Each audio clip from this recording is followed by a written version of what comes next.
Les complexes. J'aime pas mon nez, j'aime pas mes jambes, je suis trop gros, je suis trop maigre. Mais arrêtez avec ça, vous êtes tous beaux. Vous avez tous quelque chose qu'un autre n'a pas. Et je vais vous le prouver de plusieurs manières. À première vue, c'est vrai qu'on va toujours distinguer le beau du moins beau et selon nos critères à nous. Mais au fond de vous-même, soyez sincères. Combien de fois vous avez trouvé quelqu'un de beau la première fois et avec le temps vous vous êtes rendu compte que cette personne ne dégageait rien? Le genre de personne qui n'espère vivre que sur un physique, sans rien lui apporter. C'est comme avoir une magnifique voiture, mais une fois à l'intérieur, on se rend compte qu'elle est vide et qu'elle n'a pas de moteur. Donc c'est bien beau l'extérieur, mais si tu n'avances pas, à un moment donné, tu vas te faire doubler, et même par les personnes que tu considérais moins beaux. Ensuite, il y aura cette personne qu'on n'aura pas forcément remarquée à première vue. Cette personne chez qui on n'oserait pas trop s'aventurer. On va parler par exemple des handicapés, ceux pour qui on a plus de peine que d'amour sincère. Alors qu'en fin de compte, ces personnes-là ont peut-être une défaillance, mais cette défaillance a fait naître tellement de bienfaits en eux. Ces personnes ont tellement enduré par la souffrance, la douleur, et aussi par le regard rabaissant des autres, qu'aujourd'hui ils ont fait naître en eux un trésor que très peu de personnes méritent. Seules les personnes qui les côtoient se rendent compte. Ils se rendent surtout compte que le vrai handicap, il n'est pas chez eux.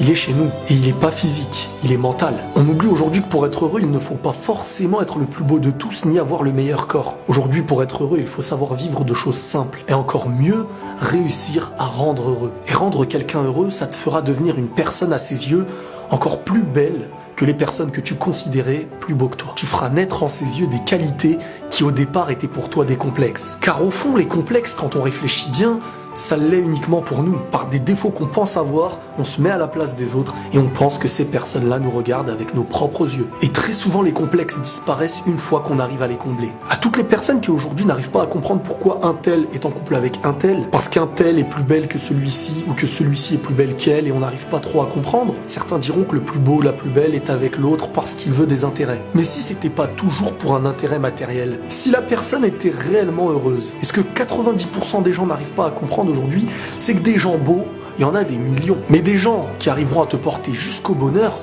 il y en a beaucoup moins. Et beaucoup se diront, mais pourquoi? Parce qu'aujourd'hui, on nous a obligés à regarder qu'avec les yeux. Et même si nos yeux au départ nous servent à regarder, on en a aujourd'hui perdu l'usage. On pleure notre beauté jour et nuit à force de passer à côté de ce qui est réellement beau. Sauf que l'extravagance a du mal à reconnaître la beauté intérieure. Et chacun ne reconnaît l'autre qu'avec ce qu'il est. Rappelez-vous des bienfaits que Dieu vous a donnés, et même si vous n'en êtes pas satisfait, dites-vous qu'il y en a qui rêveraient de les avoir. Et c'est souvent en perdant l'usage d'une chose qu'on se rend compte de ce qu'on avait. Je parlais récemment avec une personne qui avait perdu ses jambes, et elle m'avait dit, beaucoup de personnes trouvent leurs pieds moches, trop gros ou trop petits, mais moi, j'aimerais juste en avoir. Et après ça, pour dire la vérité, on se sent vraiment bête. Regardez ceux qui ont moins pour ne plus être complexés de ce qu'on a. Un jour, j'avais entendu un homme dire une chose qui était vraiment magnifique. Il suffit de regarder la différence entre les animaux, du lion au singe, de l'aigle au coq, et que chacun d'eux sont ce qu'ils sont, avec leurs différences, leurs forces et leurs faiblesses. Mais chacun d'eux apporte une chose